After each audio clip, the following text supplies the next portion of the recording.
Dans Demon Slayer, Zenitsu a versé plus de larmes que de sang de démon. Il a toujours peur de mourir, pleure tout le temps et crie à la moindre menace. Et pourtant, quelqu'un a cru en son potentiel. Et pas n'importe qui, Jigoro Kuwajima. Un ancien pilier qui aurait pu choisir n'importe quel autre combattant, mais il s'est pourtant rabattu sur lui. Et effectivement, Zenitsu a quelque chose qui le rend exceptionnel, puisque c'est une fois endormi qu'il laisse s'échapper son vrai potentiel. Mais alors, pourquoi ? Pourquoi le simple fait de dormir le fait passer de zéro à héros, et est-ce que ce phénomène pourrait être expliqué dans la réalité ? Ou mieux, est-ce qu'il serait possible de le reproduire ? Se battre comme Zenitsu en vrai, c'est possible ? Mais juste avant, j'ai un message à toutes les personnes qui connaissent l'un des meilleurs animés de sport, Haikyuu. Puisque bonne nouvelle, un nouveau jeu mobile officiel vient de sortir et il s'appelle Haikyuu Fly High. C'est un RPG mobile disponible sur Android et iOS et c'est la meilleure adaptation de l'animé que vous pourrez trouver. Les matchs sont en 3D ultra stylés avec les vraies voix japonaises de l'animé et surtout, vous pourrez construire vos propres teams avec tous les persos emblématiques comme Hinata, Kageyama, Oikawa, Tsukishima et même Kenma est là avec ses skills de stratège. Chaque attaque est animée comme dans l'animé et vous avez les combos spéciaux avec les scènes cultes qui reviennent en pleine partie comme le quick d'Hinata et Kageyama. Hyper satisfaisant à faire et à voir. Franchement, je vous conseille vraiment de le tester, il en vaut vraiment la peine. En plus, si vous téléchargez le jeu en ce moment, vous recevez Kei Tsukishima gratuitement, sachant qu'il est super rare et super fort. Et en bonus, il y a un événement de lancement qui vous donne 3 autres personnages super rares, des tickets de recrutement et même Hinata dans un event spécial. Donc il n'y a pas plus rentable que de cliquer dès maintenant sur le lien que je vous ai mis en description pour télécharger le jeu. Ceux qui ont kiffé l'animé adoreront le jeu et je suis sûr que les autres voudront découvrir l'animé après y avoir joué. Mais vous me direz tout ça en commentaire. En tout cas, merci à eux pour cette collaboration de qualité. Vidéo. Déjà, ce qu'il faut savoir sur Zenitsu, c'est qu'on peut lui reprocher d'avoir peur de tout, mais s'il y a bien une chose qui ne lui fait pas peur, c'est de se donner à 100% dans son entraînement. Et ça, il le doit à son maître, qui lui aura appris à ne jamais abandonner. L'ancien membre des piliers, Jigoro Kuwajima. Au moment de leur rencontre, Zenitsu, c'était un vrai bon à rien, endetté. Mais parce que Jigoro avait une intuition, il va se mettre à l'entraîner pendant des mois et des mois. Et pourtant, même cet ancien pilier va galérer à le faire changer. Au bout d'un moment, Jigoro se dit « Ok, enfin, il a pas dit exactement ça, mais je résume. Ok, clairement, t'as du mal. Et si on continue comme ça, on n'ira pas très loin. » Il propose alors une approche différente. À partir de maintenant, tu ne vas t'entraîner qu'à une seule et unique chose, la première forme de la respiration de la foudre. C'est un mouvement simple, mais d'une violence et d'une vitesse extrême. Une charge droite à la vitesse de l'éclair suivie d'un coup net et précis. Et là où d'autres élèves auraient appris toutes les formes de cette école, Zenitsu, lui, s'est concentré uniquement sur celle-ci. Encore et encore. Et la raison est parce que son maître croyait en un principe très simple mais terriblement efficace. Maîtrise une chose à la perfection et elle pourra te sauver la vie. Un principe que Bruce Lee lui-même a parfaitement résumé dans cette phrase culte. Je ne crains pas l'homme qui a pratiqué 10 000 coups une fois, mais celui qui a pratiqué un seul coup 10 000 fois. Et c'est exactement ce qu'a fait Zenitsu. Cette première forme, il l'a répétée des centaines de milliers de fois, jusqu'à ce qu'à un moment, son corps y soit tellement habitué qu'il pouvait l'exécuter sans réfléchir, sans hésiter et même sans être réveillé. Mais comment c'est possible biologiquement ? C'est ce qu'on appelle la mémoire motrice. Quand on répète un mouvement des milliers de fois, notre cerveau crée une carte neuronale de ce mouvement, ce qui créera comme un raccourci entre l'intention et l'action. Pour y arriver, il y a 3 phases d'apprentissage. Cognitive, pendant laquelle on réfléchit à chaque étape et où on fait plein d'erreurs. Associative, c'est le moment où on ajuste, on affine et où on gagne en fluidité. Et enfin, autonome. On n'a même plus besoin d'y penser, le mouvement devient réflexe. Et cette dernière phase, c'est exactement là où se situe Zenitsu. Il a tellement intégré sa technique qu'elle fait partie de lui. Résultat, il ne connaît qu'un seul mouvement, mais il le maîtrise parfaitement.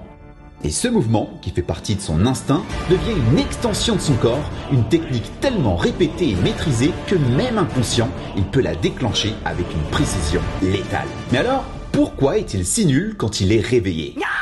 Zenitsu a le talent, il a l'entraînement et il a même une technique qui peut terrasser un démon en une seule attaque. Mais quand il est réveillé, tout ça semble disparaître. Pourquoi ?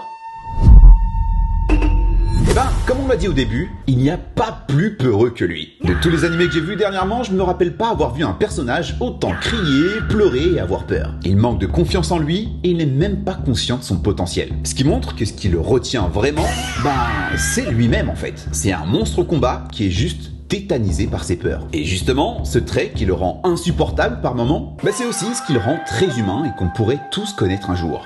La paralysie psychologique. On peut être incroyablement doué dans un domaine, s'être entraîné encore et encore jusqu'à parfaitement maîtriser son art, puis vient le moment de monter sur scène. Et là, le cerveau ne suit plus.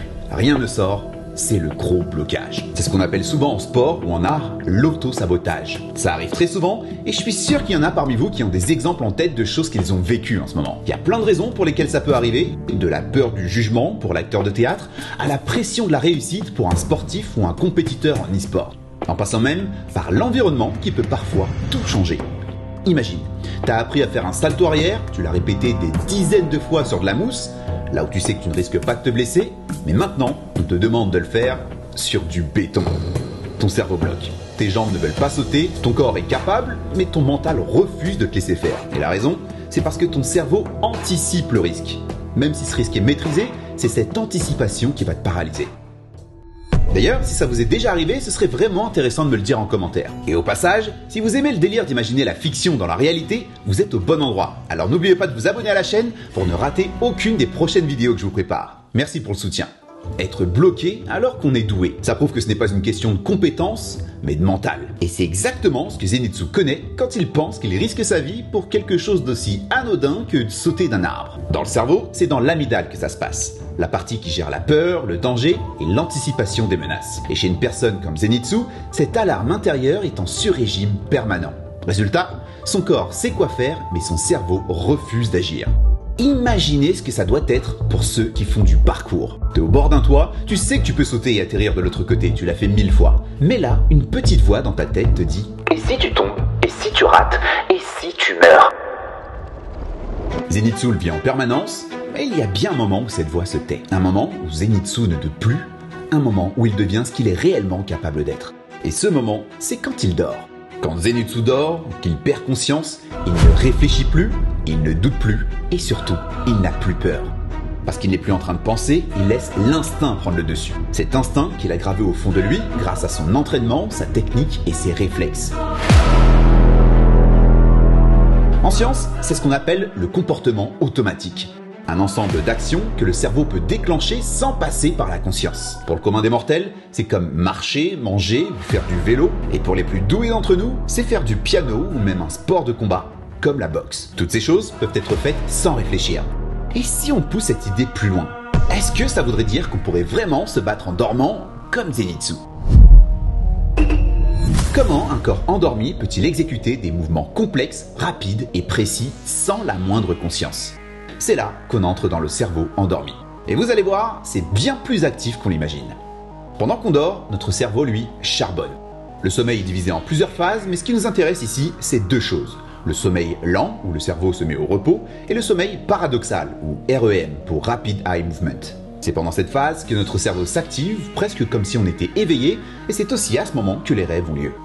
On pourrait alors croire que c'est à ce moment qu'on pourrait se mettre à se lever, se battre contre des démons, mais non, puisque pendant cette phase, notre corps est paralysé. Notre cerveau bloque volontairement tous nos muscles. Il envoie un signal via le tronc cérébral pour les mettre en pause. Sans ça, au moindre rêve, on se mettrait à se balader dans la maison sans même en avoir conscience, donc c'est assez pratique. Mais le problème, c'est que parfois, ce système bug. La plupart du temps, ça arrive pendant le sommeil lent, donc le moment où notre cerveau est censé se reposer, et pendant lequel on ne rêve pas. Ce qui arrive, c'est alors que les gens se lèvent, marchent, ouvrent des portes, mangent ou même conduisent, tout en étant inconscients.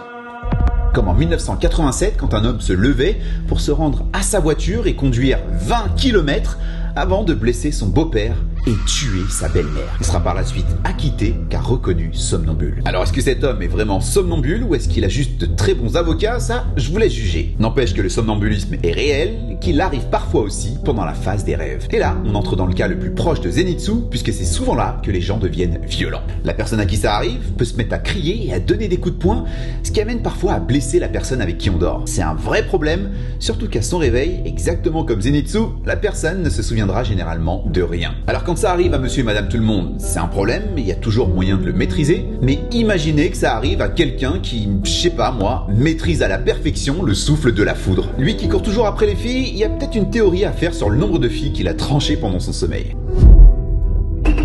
Bref.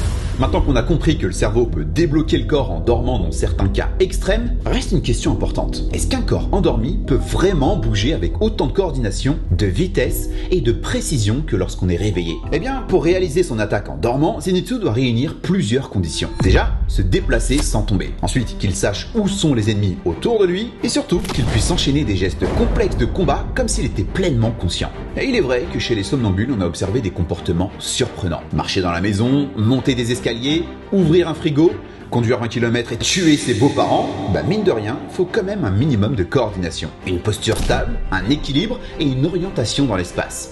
Ce qui montre que les somnambules, ce n'est pas toujours un zombie qui titube, mais plutôt une personne qui agit comme un robot bien programmé. Par contre, attention, ça reste des gestes appris, familiers et surtout plutôt simples. Donc les enchaînements techniques avec une esquive suivie d'une contre-attaque au katana, on oublie. Ce qui veut dire qu'en gros, oui, avec l'entraînement légendaire qu'a reçu Zenitsu, si on met de côté le fait qu'il se déplace à la vitesse de l'éclair, il serait possible de reproduire son attaque en vrai.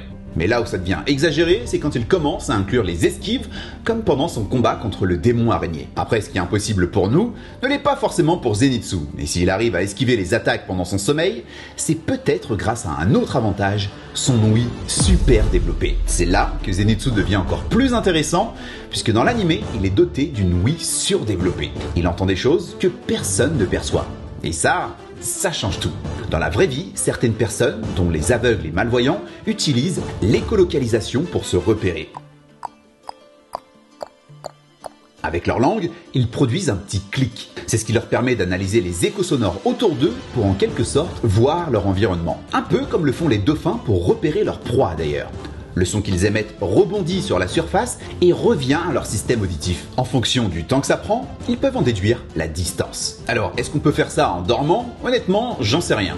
Rien que de le faire éveiller est un exploit de dingue. Mais je sais pas, savoir que Zenitsu puisse le faire, je trouve que ça donne une dimension à son personnage encore plus stylée. Ce qui est sûr, c'est que s'il parvenait à se battre à ce niveau en dormant, alors imaginez ce qu'il serait capable de faire s'il était éveillé sans peur. Zenitsu est peut-être l'un des personnages les plus puissants de l'anime, mais c'est juste qu'il ne le sait pas encore. Parce que le seul obstacle entre lui et sa pleine puissance, c'est lui-même.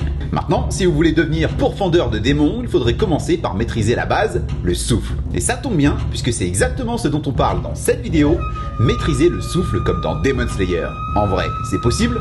Dedans, j'y parle d'un mec qui a vraiment développé une technique de respiration super intéressante. Perso, je vous y attends, donc je vous dis à tout de suite pour de nouvelles connaissances. Peace!